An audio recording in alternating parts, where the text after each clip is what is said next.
Okay,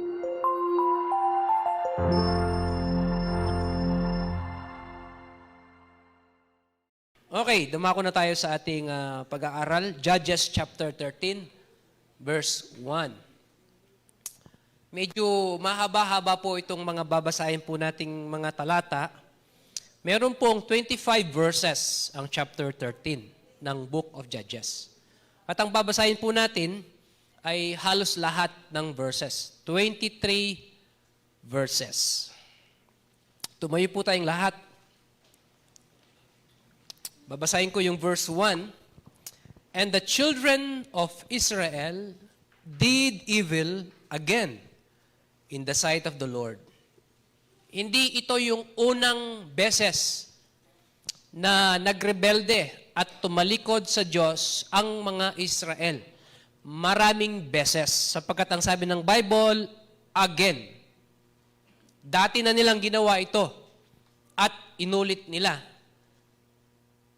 Sinabi ng Bible na again dahil hindi sila nanatili sa kanilang pagrebelde.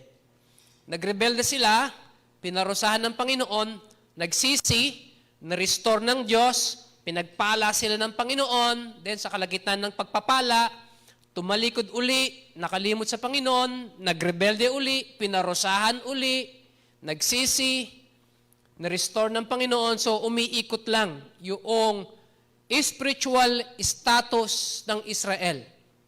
And at this point of time, ang sabi ng Bible, nangyari uli. Tumalikod na naman ang mga Israel. They did evil again in the sight of the Lord. At anong ginawa ng Panginoon? And the Lord delivered them into the hand of the Philistines 40 years. Gusto kong makita ninyo na yung pagrebelde ng Israel sa Diyos, pagtalikod nila, yung kinalimutan nila ang Panginoon, napakaiksing panahon lang nito. Pero yung consequence, 40 years. Church, tandaan nyo to. Minsan ka lang magkasala sa Diyos. Pero yung consequence ng kasalanan na yan, pangmatagalan. So, kung gagawa man tayo ng kasalanan, alalahanin mo, mas mahaba, mas matagal, mas mabigat ang consequence niyan.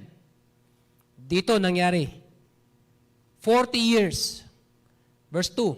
And there was a certain man of Zorah, of the family of the Danites, whose name was Manoah. Lalaki ito, si Manoah.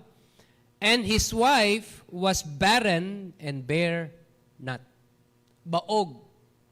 Yung asawa niyang babae. Hindi sila magkaanak. And the angel of the Lord appeared unto the woman and said unto her, Behold now, thou art barren and bearest not, but thou shalt conceive and bear a son.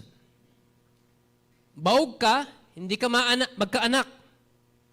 Pero sabi ng angel sa kanya, thou shalt conceive. Magdadalang tao ka. Magkakaroon ka ng anak na lalaki. Now therefore beware, I pray thee, and drink not wine nor strong drink, and eat not any unclean thing. Meron siyang reminder dun sa asawa ni Manoah. Magdadalang tao ka, magkakaroon ka ng anak, lalaki. Ngayon, huwag kang iinom ng kahit na anumang matatapang na inumin. Huwag kang kakain ng mga hindi malilinis na pagkain. Yung mga unclean thing dito, ito yung klase ng mga pagkain na pinagbawal ng Panginoon sa mga Israel. Kung babasahin niyo yung book of Deuteronomy, merong mga clean and unclean animals na ibinigay ang Diyos sa kanila. At merong mga description, yung mga unclean animals, kasi katatapos lang nito ng baha, yung flood, during the time of Noah. Maraming mga hayop na nalunod, namatay. Kaya unclean itong mga hayop na ito. Kaya hindi ito pinapakain ng Panginoon sa kanila for hygienic sake. Huwag kang kakain ng ganitong mga hayop, mga unclean. Sabi ng angel sa asawa ni Manoah. Verse 4, For lo, thou shalt conceive, and bear a son, and no razor shall come on his head.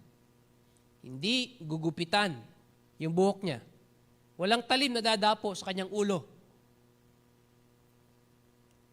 For the child shall be a Nazarite unto God from the womb, and he shall begin to deliver Israel out of the hand of the Philistines. Kakaiba. 40 years in slavery yung Israel. Ngayon yung magdi-deliver sa kanila, magpapalaya sa kanila, ipagbubuntis pa lamang. Biruin mo yun. Alipin kayo. Tumatangis kayo sa Panginoon para palayain kayo. Nung sumagot ang Diyos, ang sabi ng Panginoon, magbibigay ako ng tagapagligtas ninyo. Pero hintayin niyo siya. Pagbubuntis pa lamang siya. How would you feel? Nagpipray ka sa Panginoon ng life partner. At ang sabi ng Panginoon, o sige, ipagbubuntis ni kapatid na ganito, yung magiging asawa mo. Maghihintay ka ba? 40 years old ka na. Hihintayin mo ba siya? Pagkapanganak niya, ikaw pa mag-aalaga ng mapapangasawa mo. Ano kayang mararamdaman mo? Ganun ang senaryo dito. Sabi ng Panginoon, ipagbubuntis yung deliverer ng Israel. Verse 6, then the woman came and told her husband. Sinabi niya sa kanyang asawang lalaki, si Manoah, a man of God came unto me, and his countenance was like the countenance of an angel of God, very terrible. But I asked him not whence he was, neither told he me his name. But he said unto me, behold, thou shalt conceive and bear a son, and now drink no wine nor strong drink, neither eat any unclean thing, for the child shall be a Nazarite to God from the womb to the day of his death. Hindi ko na babasahin lahat for time's sake. Tayo manalangin, Panginoon. Maraming salamat po sa pagkakataong makapag-aral po kaming sama-sama ng inyong pong salita. I pray, dear God, that you would enlighten us and help us to understand the principles of this message. Ikaw po ang kumilos sa aming kalagitnaan at patuloy na kausapin niyo po kami sa pangalan ni Jesus. Amen. Maraming salamat. Tayo po ay pwede nang makaupo. One of the pride of Filipino culture is hospitality. Diyan po tayo kilala. Yung pagiging hospitable natin ng mga Pilipino. Yung nginitian ka lang ng tao, kahit hindi mo kilala yun, gagantihan mo rin ito ng ngiti. Kapag may dumating na bisita sa bahay, agad nating tinatanggap kahit hindi natin kilala.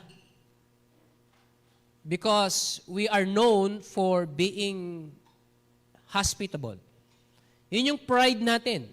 Kaya yung mga dayuhan sa ibang bansa, kapag first time nilang pumunta dito sa Pilipinas, ang pinakaunang impression nila sa atin ay yung ating hospitality. Very hospitable tayo. Madali tayong tumanggap ng mga dayuhan at mga panauhin. Pagdating sa mga bahay natin, ganun din, hindi nawawala yung pagiging hospitable natin. Kapag meron kang darating na bisita sa bahay, ano yung unang reaction natin sa pagtanggap natin sa mga bisita natin? Paano ba tayong tumatanggap ng mga bisita sa bahay? Ano yung una mong ginagawa kapag merong bisita sa bahay? Isa-isahin natin. Pag meron ka bisita sa bahay, ang una mong ginagawa, of course, ngingitian mo, di ba? Sasulubungin mo ba siya na nakasimangot na mahaba yung uso mo? Hindi. Ngingiti ka. Para feel welcome siya. Then, pagkatapos niyang ngumiti, ang susunod na gagawin mo ay papapasukin, of course. Di ba? Papapasukin. Pag nakapasok na siya, anong susunod? Pauupiin. You offer a seat. At kapag nakaupo na, ang susunod, mag-o-offer ka ng inumin. At usually, kape. Pilipino tayo eh. Kahit ang aling tapat yan, kape. Ano pong gusto niyong inumin? Kape? Tsaa? Chocolate? Tubig? gatas. Ngayon, kapag tinanggap niya yon, kukuha ka at ihahatid mo pa sa kanya. Siyempre, may kasamang itutulak yan. Hindi yung kape lang, may kasamang tinapay yan. Kahit ano lang, kung wala, sa pagiging hospitable natin, sukdo lang mangutang ka sa tindahan, gagawin mo may maihain ka lamang sa kanya. Then kapag nandun na siya, minom na, anong susunod? Kukumustahin mo na. Diba? Makikibalita ka na. Paul, pakiabot yan. Nawawala yung boses ko.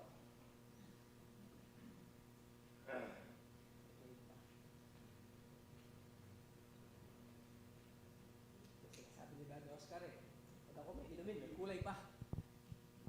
Okay. Kukumustahan na kayo. Kumusta? At dito na marunong magsinungaling ang Pilipino. Okay lang, kahit hindi okay. Di ba? Yun yung standard na sagot natin. Mabuti lang, okay lang, kahit hindi okay. Maya-maya, mangungutang na siya. Yan. Very hospitable tayo. Ngayon, ano yung nararamdaman natin kapag meron tayong bisita? Meron kasing mga bisita na expected mong darating. Yung nagkita kayo sa labas, dalaw ka naman sa bahay. Sige, sa Biyernes, dadalaw ko bandang alas 5. Expected mong darating siya. May mga bisita tayong darating. At ine-expect natin sila. Ngayon, may mga bisita naman tayo minsan na unexpected, unannounced. Yung pagdating nila, biglaan na lang na darating. At hindi mo alam. Ngayon, sa mga bisita natin, ano yung mas prefer ninyo? Yung expected or yung unexpected?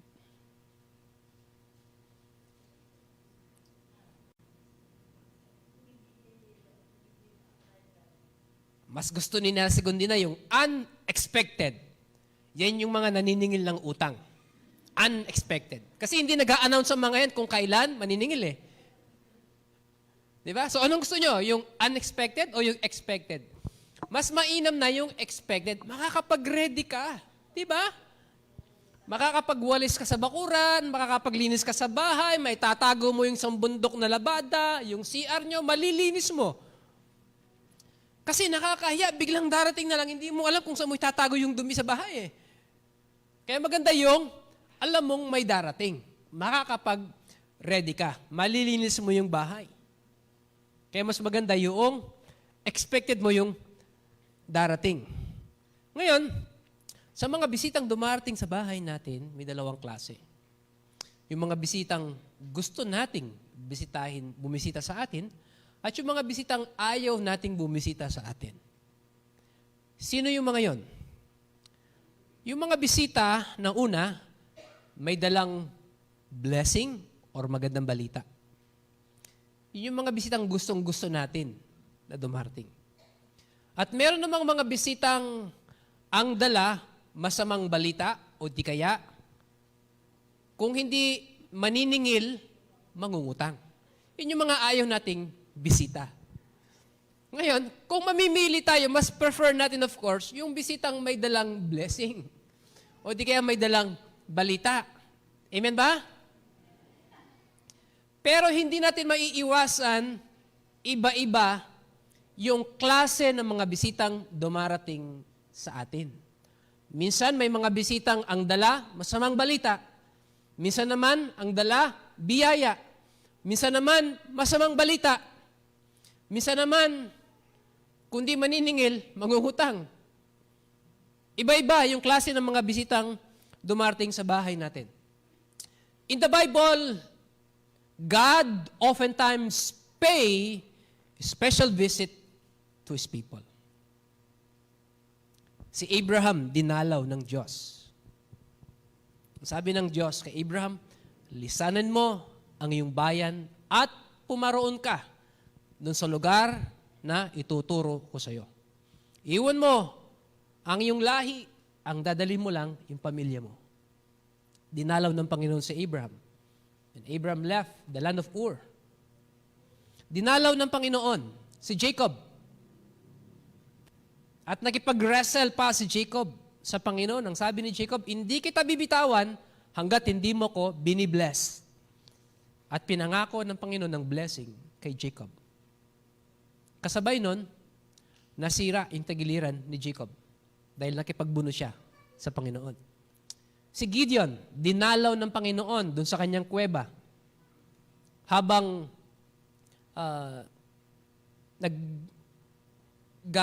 nagpipiga siya ng ubas. Nagtatago siya sa mga Midianites. Sabi ng Panginoon, O man of mighty valor, you will deliver Israel.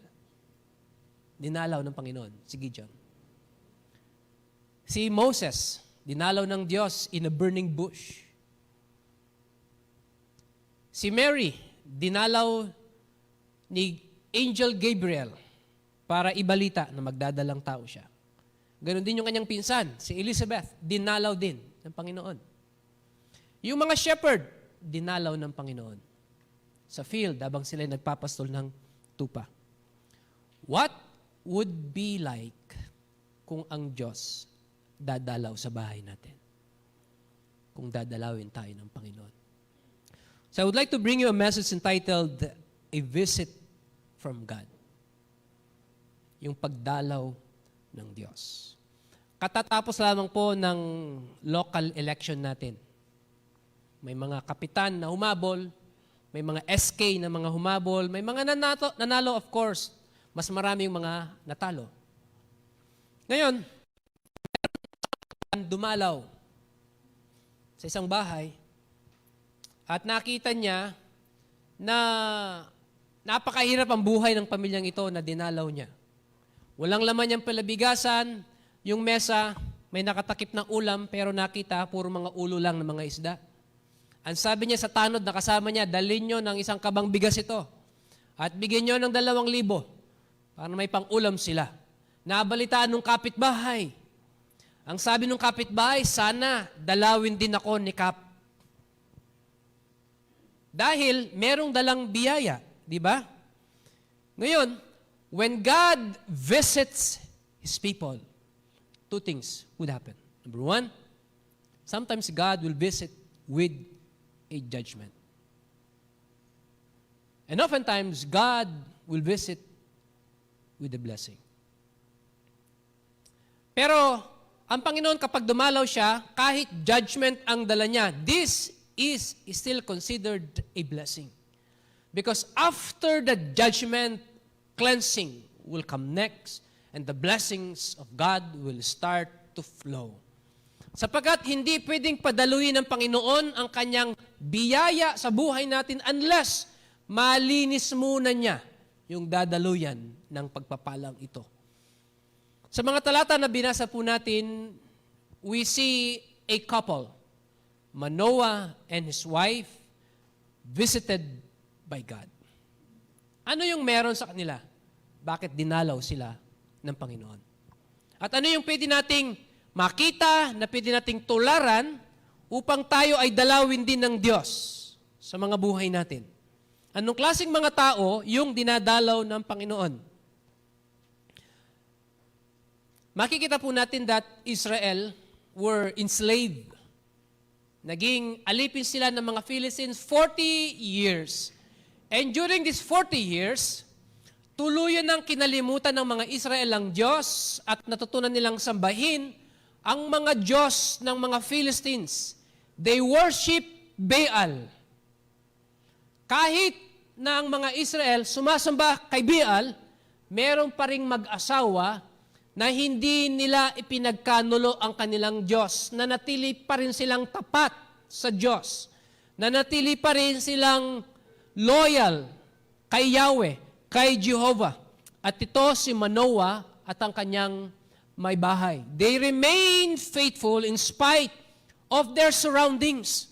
Kahit yung lahat ng mga kasama nila, tinalikuran na nila si Jehovah, ang Diyos, at sumamba kay Balaam, nanatili pa rin silang tapat. They remain faithful in spite of their surroundings, and they remain faithful in spite of their situation.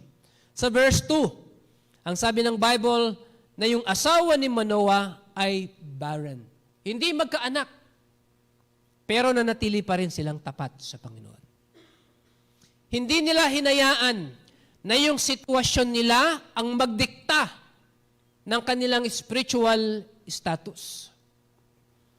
Oo, napakadaling maging tapat sa Panginoon kapag napuprovide ang mga pangangailangan mo.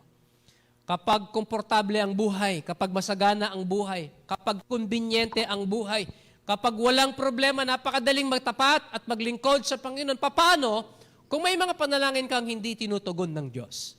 Paano kung katatapos lang ng problema mo, mayroong dumarating na naman na problema? Sunod-sunod, magagawa mo pa rin ba kayang magpatuloy sa iyong pagtatapat sa Panginoon? Pero si Manoah, they remained faithful in spite of their situation. Ito yung klase ng mga tao na dinadalaw ng Diyos. Na kahit yung paligid nila, nakalimot na sa Panginoon. Kahit na yung sitwasyon nila, hindi nila maramdaman yung kamay ng Panginoon, they remain faithful. That's why God visited this couple.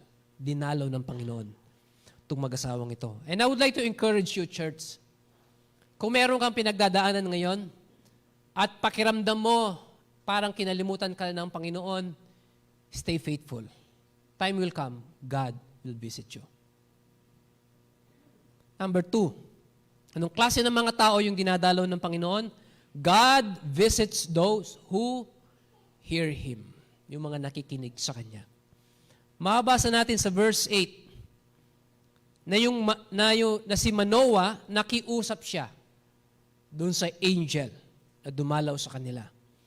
O my Lord, let the men of God which Thou did send come again unto us and teach us what we shall do unto the child that shall be born. They were thoughtful of what God said. Alam niyo yun, yung pag meron tayong narinig na mensahe, pinagbubulay-bulayan natin yung mensahe na yun. Hindi yung nakinig ka ng pangangaral ng Panginoon, nakinig ka ng preaching, or nagbasa ka ng Bible, then pagkatapos ilang sandali lang, nakakalimutan mo na kung ano yung mga napakinggan mo. Amen ba? O subukan natin. Ano yung preaching last Sunday dito? Anong title ng preaching last Sunday? Ayun. Kung walang kodiko, hindi na natin maalala, di ba? O, Kuya Paul, ano yung preaching last Sunday? Nakakaya kung hindi mo alam, ikaw nag-preach. Yan ang sinasabi ko. Ano? Pero sabi ng Bible, yung dinadalaw ng Diyos ay yung mga tao na thoughtful sa kanyang salita. Thoughtful sa kanyang sinabi. Pinag-iisipan natin, pinagbubulay-bulay natin, hindi nawawala sa isip natin yung mga sinabi ng Panginoon, yung mensahe ng Panginoon sa atin. Ibig sabihin, kino-consider natin na gawin ito, i-apply ito sa buhay natin. Iba kasi yung pumasok dito, tapos lumabas sa kabila. Doon sa pinakinggan mo at pagkatapos ay ina-apply mo sa buhay mo yung narinig mo. Not only thoughtful of what God said, they were also trustful of what God said. Hindi lang sila naniniwala, nagtitiwala sila. They put their weight, yung bigat nila, yung timbang nila, inilalagak talaga nila doon sa sinasabi ng Panginoon. Kumbaga, sa mga nagsusugal, itinotodo nila lahat ng pera nila sapagkat naniniwala sila at nagtitiwala silang mananalo sila. Bagamat sa Panginoon, di naman tayo nakikipagsugal, pero inilalagak natin yung buong tiwala natin, alam natin, tutupad ang Diyos sa kanyang sinabi. Gagawin ng Diyos yung ipinangako niya. Ang sabi niya sa verse 12, now let thy words come to pass. Hayaan mong matupad, mangyari, yung sinabi mo. Turuan mo lamang kami kung paano naming palalakihin yung bata na ipinapangako mong maipapanganak sa amin. So, naniniwala si Manoah, given na magkakaroon sila ng anak kahit alam niyang buog yung kanyang asawa. At ang sabi pa niya, turuan mo kami kung paano naming palalakihin itong bata na to. Parang nanalangin ka na, Lord,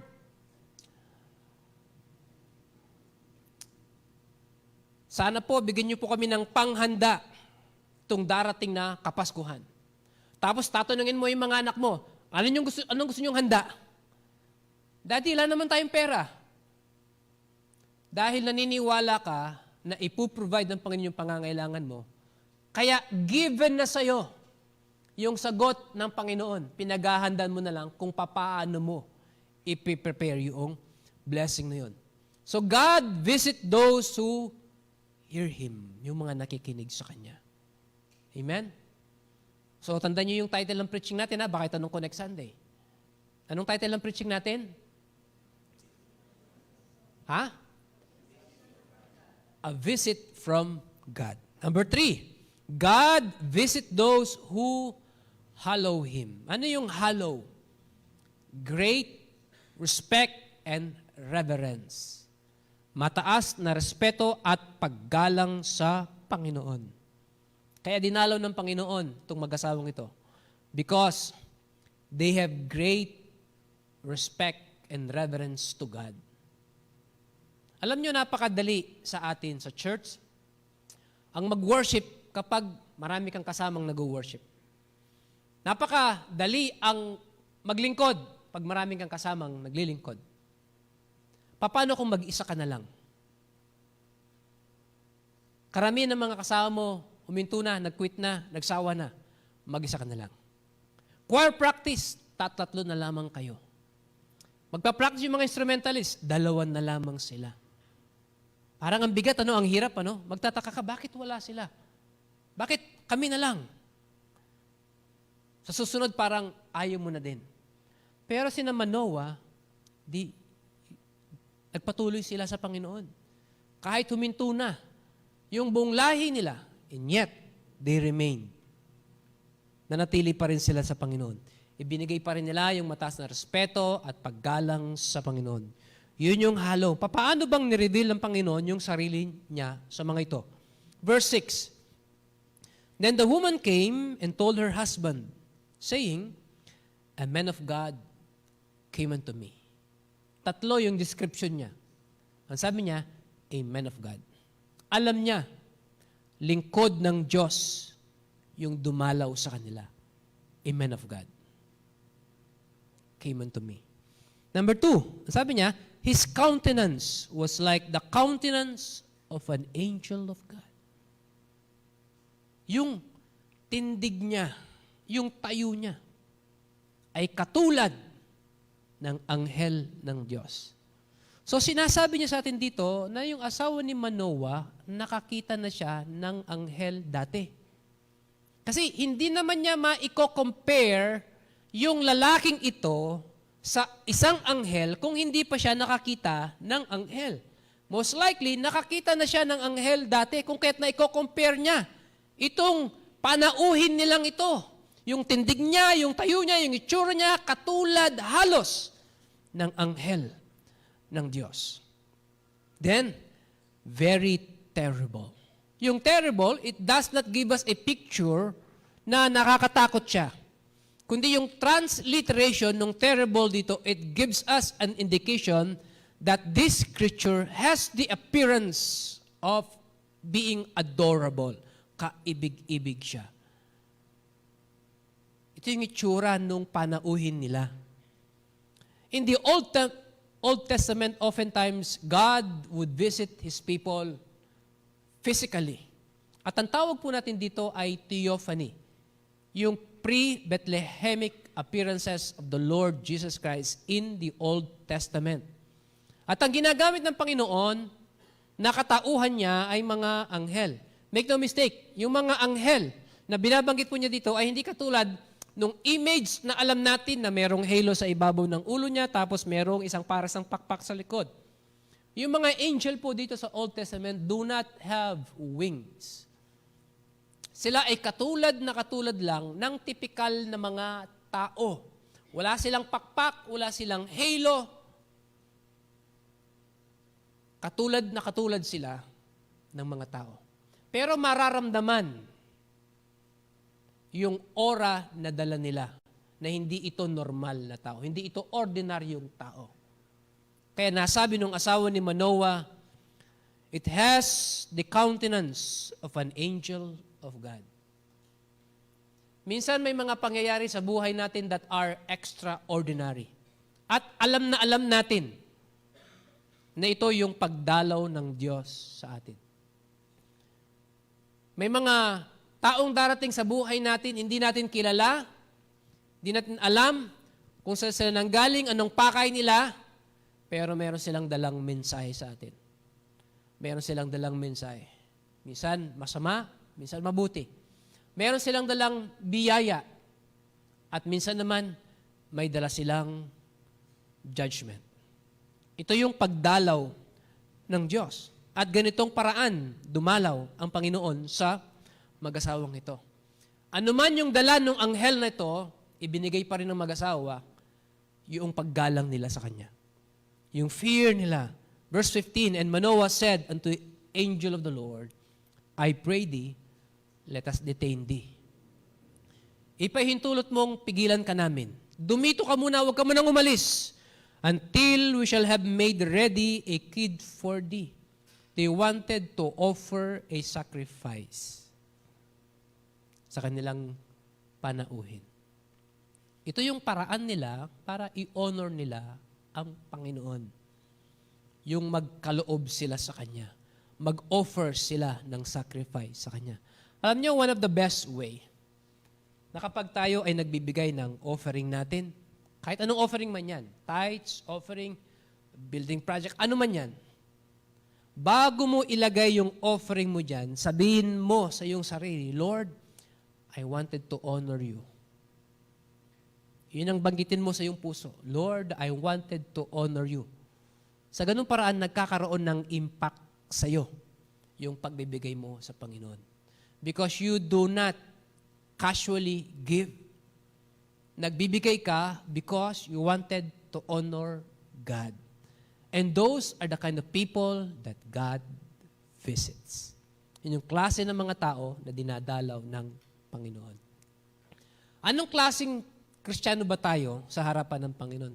Kung i-judge tayo ng Diyos ngayon, anong klaseng Kristiyano tayo sa Kanyang harapan? Do we deserve to be visited by God? Deserve ba natin na dalawin tayo ng Panginoon?